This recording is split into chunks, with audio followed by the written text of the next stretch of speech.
سبحان الذي رفع السماء. كم هو ثقل السماوات السبع؟ من الذي حملها كلها؟ لما لا تسقط؟ لما النجوم لا تسقط؟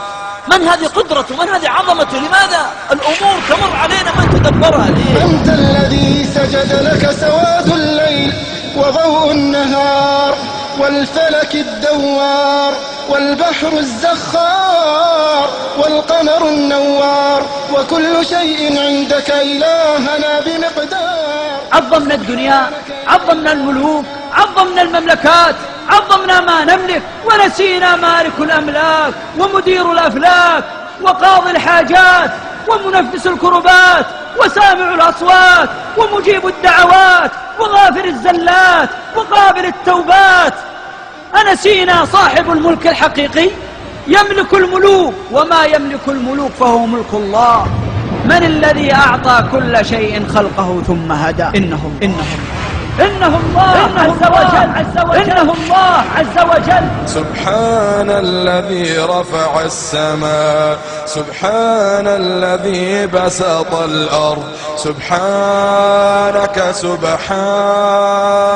آيات في كل شيء، كل شيء تنظر إليه كأنه يناديك ويقول تعرف على الله عن طريقي. تنظر إلى الجبل، من الذي أعطاه هذه القوة؟ الله.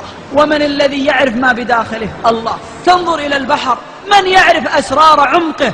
الله. من الذي وضعه؟ الله. ولو عظم العبد ربه ما تجرى على معصيته. إلهنا ما أصغينا إلى حفيف شجر ولا ترنم طائر ولا خرير ماء إلا وجدناها شاهدة بوحدانيتك دالة على أن ليس كمثلك شيء، ليس كمثلك شيء، وأنك غالب لا تغلب. هل تعلمون أن الرعد يسبح بحمد ربه؟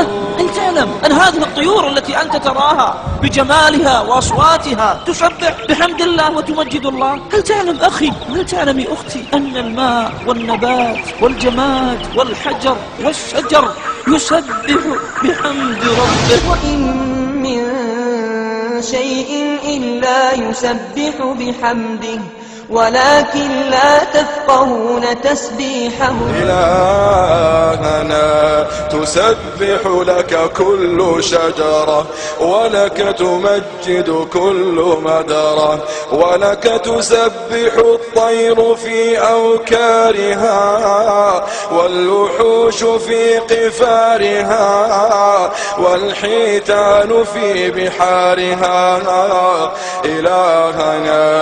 إلهنا طوبى لمن سبقت له منك الحسنى وزيادة.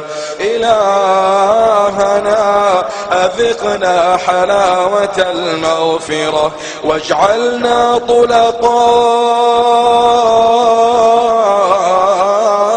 عفوك. أنت الذي وصفت نفسك بالرحمة فارحمنا. إنه الله